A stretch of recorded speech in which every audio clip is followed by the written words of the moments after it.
بل بالأدب تنال أعلى الرتب فعش حياة العلماء وقرأ صنوف الكتب كتعليم صبي. Nafstin türlörünün dağı negizgili biz uşul azırkı zamanda uşul nafske muhtaç bolup turabız da. Bul nafs negizi nafsul mutmainna nafsi dep atalat. Emi nafstin türlörü köp. Nafsul lawwama var, nafsul ammara var. Emi mına uşul azırkı учурдагы биздин абалыбыз insaniyat köpçülüğü negiz uşul nafske muhtaç. Bul nafsul mutmainna nafsi dep atalat. Nafsul mutmainna turasında Allah subhanahu wa ta'ala Fajr surasında bunday dep bayanlayt. Ya ayyatuhan nafsul mutmainna. Ya ayyatuhan nafsul mutmainna. Nafsul mutmainna.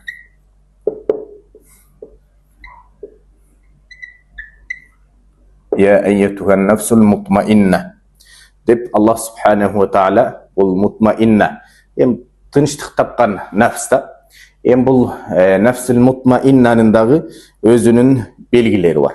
Emi bizdin nafsimiz kançalık dengelde bunday mutmainna tınçlık tapkan nafs ekendigin kantip bilebиз dей turgan bolsok birinçile gezekte al imanu vel yaqin deyt. الإيمان واليقين. نفس المطمئنة تنشتق tapkan nafs anda ушундай bir belgiler болот. 100% бул жакта 100% Allah subhanahu wa ta'ala болгон ыйманы бекем болот. Жана yaqin айтор Allah subhanahu wa ta'alaдан гана болот деген bir ишеним болот. Кандай гана кыйынчылык келбесин башына. Ал nafs дайыма бул кыйынчылыктын аркасында сөз түрдө bir жакшылык бар го деп ушундай bir ишеним менен жашайт да бул nafs. Айтор дайыма Аллах Тааланын берген убадасына мындай bir толук кандуу ишеним менен кабыл алган nafs. Эми азыркы учурда көпчүлүк жаштардын арасында кээде мындай bir mutmainna nafsке жете албай же болбосо ушундай bir өздөрүн кыйнап атканындагы bir сыры демек көбүн эсе мына ушул жерде турат ыйман маселесинде. Алардын nafstары көбүн эсе башкалардын жашоосуна өзүнүн жашоосун салыштыруу болгондуктан улам nafstары кыйналып келет. Көбүн эсечи. А бирок эгерде биздин nafsибиз тынчтык тапсын десек, демек ыйман маселесине көңүл бурушубуз керек. Жана mutmainna nafstin da belgilerinin da ikincisi zikrullah. Zikrullah ve kusratul ibade dep koyt. Allah Taala'nı көп isteyt. Jana Allah Taala'ga bolgon bir ibadat, Allah Taala'nın buyruktарын tak atkарып, айтор Allah Taala тыйып салган нерселерден тыйылат да. Бул nafsil mutmainnanın belgileri. Daima zikir menen жүрөт. Айтор daima ibadat menen жүрөt. Жана al-amalus salih. Üçüncüsü daima жакшы амалдарды кылганга аракет кылат. Nafsil mutmainnanın dагы белгиси бул daima жакшы амалдарды кылганга аракет кылат. Ал эми негизги бул дагы nafsil mutmainnanın belgilerinin dördüncüsü al-khawfu minallahi azza ve cel. Allah Taala'dan korkot. Мындайча айтканда кандай гана кадам таштабасын ошол кылып аткан амалында канчалык деңгээлде Аллах Таалага жакындатат жана Аллах Таала тыйып салгандыгын дайыма текшерүү менен мындай бир көзөмөлдөп туруп анан кийин ошол амалды аткарат да. Жана wal wajal min adabil qabul. Мындайча айтканда nafsil mutmainna эгерде бир жакшы амалды баштап туруп ошол амалга мындай бир жетпей калса, балким бир жакшы ишти баштап туруп ошол нерсеге бир ийгиликке жетпей калат да кээ бир инсандарчы.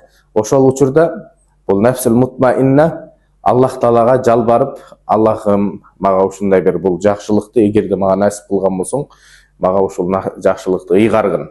Эгерде мага насип кылбаган болсоң, демек бунун аркасында бир жакшылыкты жашырып койгосуң деп Аллах Таалага ошентип жалбарып суранат экен да нафсул мутмаинна. Эми көздөгөн максатына жетпей калса, кайгырып, же болбосо капа болуп, же болбосо кандайдыр бир көздөн жаш чыгарып, кандайдыр бир өзүнүн өмүрүнө кол салбайт бул нафсул мутмаинна.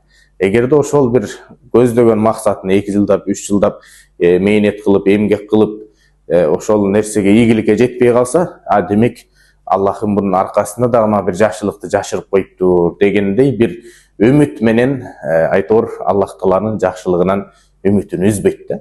Дайыма бул Аллах Тааладан ушундай бир үмүткөр менен жашайт нафсул мутмаиннан да билден. Жана Аллахтан гана коркот. Кандай гана бир жакшылыкка, же болбосо кандай гана бир нерсеге кадам таштабасын, ошол нерсенин ар бирин Аллахтан болот деген ушундай бир үмүт менен жашайт да. Себеби бул нафсул мутмаинна ар бир мусулман адамдарга негизи зарыл азыркы учурдачы.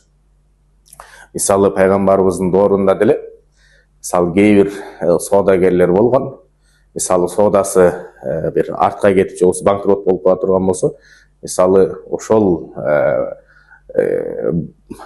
соодага сарптаган акчасынан улам кээ бирлер мисалы канчалык бир кайгыга, капага, канчалык бир кыйынчылыкка душар болгондугун да эскерет да ал жактачы. Себеби акча, эми тыйындын иши кыйын дегендей. Себеби ал канчалаган акчасын сарптап алган, бирок банкрот болуп калды да. Демек ошол учурда да пайгамбарыбыз саллаллаху алейхи вассалам сахабаларга демек сен бир банкрот болгондуңдун дагы сыры, демек Аллах Таала бул жерде сынап атат сени. Канчалык деңгээлде нафсиң, сен нафсиң мутмаинна нафске жеткенби, же дагы деле сен нафсиң дагы деле дүйнөгө болгон ушунчалык бир берилүүсү, же болбосо дүйнөгө болгон сүйүүсү дагы деле артып турабы? Демек бул жерде Аллах Таала сага сынап атат. Мисалы канчалаган соодагерлер мисалы башында кээ бирлеринин соодасы дароо заматта болуп кетет, кээ бирлериники мисалы болбойт дагы, анан кийин 3-чү, 4-чү аракет кылгандан кийин дароо эле соодасы жакшы болуп, айтор кирешеге чыга баштайт. Демек Аллах Таала башында бир банкрот болгондугу, демек сен башында банкрот кылып койду, ошончо бир 200 миң, 300 миң акчага банкрот кылып койду, сомго мисалы. Ал эми аз акча да, бирок кийин кирешеге чыгып миллиондогон акчаларды тапкандан кийин банкрот болгондон көрө, демек азыраак кезинде банкрот болгондугуң, демек сенин өзүңдүн ден соолугуңа дагы жакшы. Жана бул демек нафсул мутмаинна ушундай дайыма ушундай ойдо жүрүш керек да. Демек Аллах Таала мага башында ушундай бир банкрот кылып койгондугу, демек келечекте мен ушунча бир мындан дагы көп акчалардан банкрот болбошума, демек Аллах Таала мага азыртан сабак берип жатат деген ой менен жүрөт да бул нафсул мутмаинна. Жана кээде турмушка аттанып атканда болсун, кээ бир мисалы кээ бир жаштардын кандайдыр бир жолу болбой аткандыгынын дагы сыры, демек анын аркасында бир жакшылык бар экендигин билиш керек да. Мисалы бирөөгө келип, мисалы колун сурайын десе, ал ага жакпай калды, бунусу буга жакпай калды, демек анын аркасында дагы бир жакшылык бар. Анын аркасында да бир жакшылык болот. Нафсул мутмаинна демек кандай гана бир жакшылык болбосун, кандай гана бир бут тосулар болбосун, демек анын бардыгын Аллахтан деп өзүн толук кандуу Аллах Таалага тапшырат. Мына ушундай белгилери бар нафсул мутмаинна.